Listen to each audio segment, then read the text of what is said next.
Hey guys, it's Chloe. Welcome back, or welcome to my channel. In today's video, I wanted to show you guys some of my favorite tools I have here in my garage, and specifically some tools I find really useful if you have Toyotas, and in my case, specifically if you have a third generation Tacoma. Now, throughout making YouTube videos and installation videos and videos where I'm working on my truck, this is a topic I get asked about on my channel quite frequently, and I'm not a mechanic and I'm certainly not a Toyota tech, and I feel like there's a decent number of you guys out there who watch my videos who are also kind of in the same boat. I've just kind of learned what tools I like and I find the most useful from doing small projects here and there and wrenching on my vehicle in general. On top of all that, in the past 2 years, I've gotten a lot of really great tool recommendations from you guys here on YouTube and over on my Instagram, so I wanted to make this video to basically give you guys an average person's perspective who honestly just does this as a weekend hobby,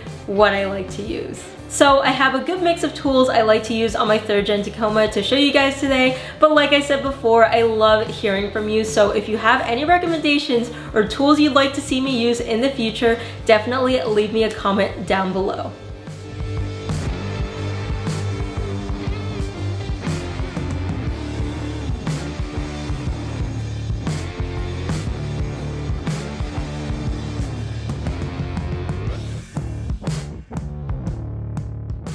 Before we get started, I wanted to give a huge thank you to Javelin for sponsoring today's video. Nowadays, there are so many oils on the shelf you can choose from, and I feel like they all advertise protection against engine wear and better performance, and Javelin is no exception when it comes to preventing low-speed pre-ignition, sludge buildup, maximizing your fuel economy, and being Dexos approved. But just beyond that, after having done the last few oil changes on this truck myself, I feel like the user experience is a big part of what makes the oil change a pain in the butt or not. And something that I've seen Javelin do that I haven't seen in any other oil brand is they've developed some really unique packaging. This Smart Change packaging allows me to stack my oil on my shelf really nicely. It's eco-friendly, and it also gives you a glug-free pour so that you can make sure you're pouring the exact amount of oil you want to pour very precisely, which I highly appreciate. And also, it just so happens that the 3.5 liter Tacoma, which is what I have over here,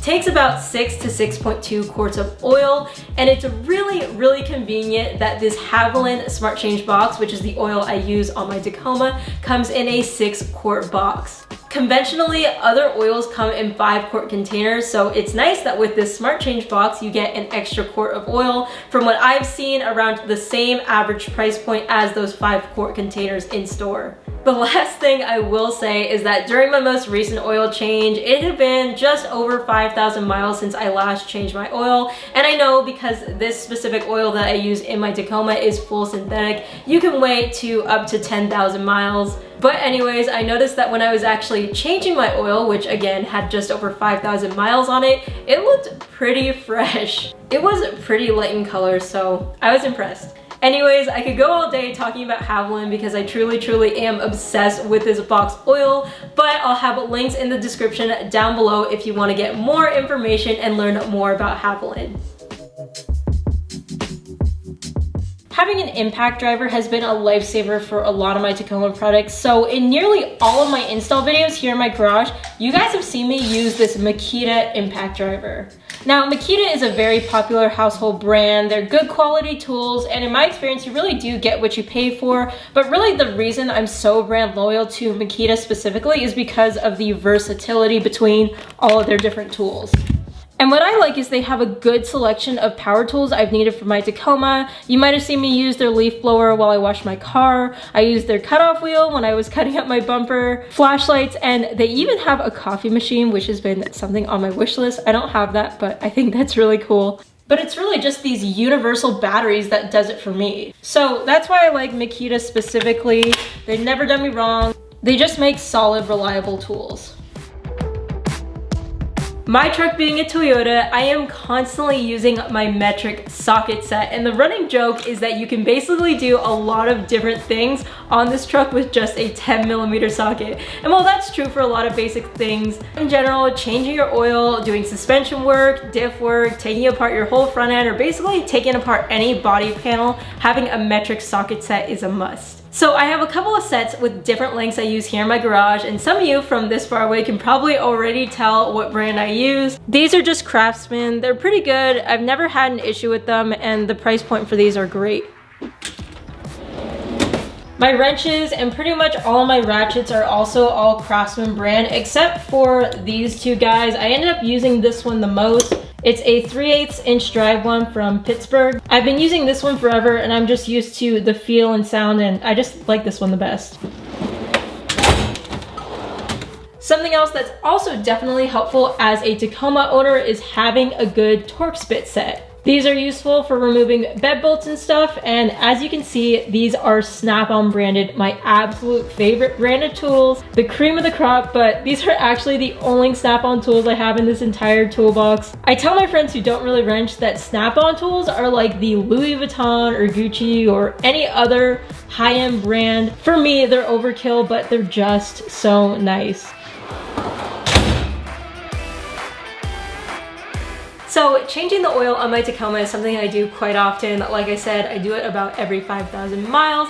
And in the past, I've used a minimal amount of tools to get the job done because it is a relatively easy process, but it's also a pretty messy process. Between draining the oil, removing the oil filter housing, and replacing the filter itself, I have in the past used anywhere from 4 to 6 pairs of gloves, which is kind of a lot, until during this most recent oil change, I actually started using tools from Motivix Tools. This is a company that a lot of you guys have actually recommended to me because you love their tools so much, and let me tell you, I am not looking back at all anymore. So in the past, I would just use this oil filter wrench. This is made of cast aluminum. I'm pretty sure I inherited it from someone because I don't remember getting it myself. I'm not even sure what brand this is, and it's an okay oil filter wrench. It gets the job done. It doesn't fit on perfectly, like it fits a little too tight to the point where you kind of have to wiggle the oil filter housing off, and that makes the process even messier. But from Motivix Tools, I got a kit which came with 3 new tools. First up in the kit, I got this new oil filter wrench, which let me say, it fits so much better.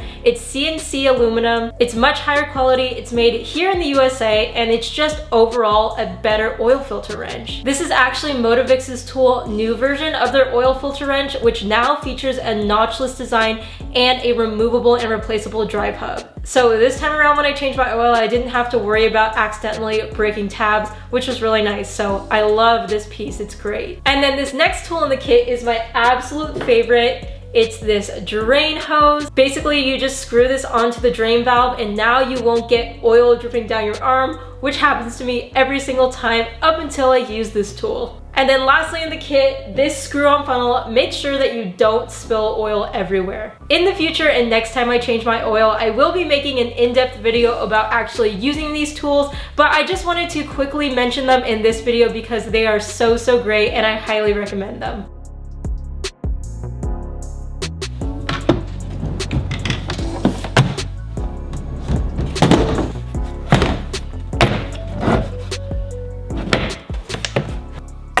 Having a torque wrench is important for so many reasons, and as you can see, I have 2, and they're both the click type ones, which I just like a little bit better. I'm just used to the feel of them, and both of my torque wrenches here are 1/2 inch drives, and they both go up to 150 foot-pounds. These are both pretty identical, but this one right here I keep in my garage. It's a Pittsburgh one. It's probably a little bit nicer than this one, which is my Amazon Basics one that I just keep in my truck in case of emergencies. I haven't had an issue with either of these manual ones falling out of spec. This one is a lot older than this one, but they both have been working fine. I'm thinking about getting a longer torque wrench though, because I'm not gonna lie, sometimes it's hard for me to torque certain bolts and I need more leverage. Like the torque spec on my Land Cruiser Cruiser's lug nuts, I think, is somewhere in the range of 95 to 100 foot-pounds. So it's hard for me to even break them loose with all 115 pounds of my weight. Like, I have this one clip where I'm literally putting all of my weight and I still can't break the lug nuts loose. And it seriously has been a workout for me to sometimes get my bolts torqued. So if any of you guys have any other suggestions for torque wrenches, besides the fact that I should start lifting more, let me know in the comments down below.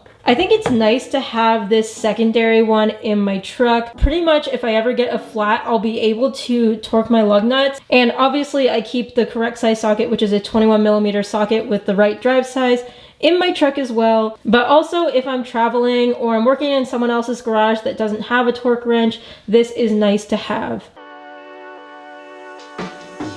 This next tool I have here is something I highly recommend if you do any sort of off-roading, and it's the ARB Easy Deflator. There's a lot of different tools out there you can use to deflate your tires, but in my experience, this is my absolute favorite deflator tool because it's easy to use and it's super, super quick. Two things I don't like in a lot of deflator tools is that, one, I want an accurate readout, and I feel like a lot of different things I use don't give me an accurate readout of my tires pressure after I deflate, which causes me to have to take out my air compressor and then re-inflate my tires just so I can get the perfect amount that I want. So it kind of defeats the purpose. And then two, a lot of tools don't actually allow you to remove the valve stem, so it takes a long time to deflate your tires, and it's always kind of annoying. This solves both of those problems because it actually allows you to remove the valve stem, and there's an analog readout so you can accurately gauge your tire pressure. I will say this was a little bit pricey for a deflator in my opinion, but it was just totally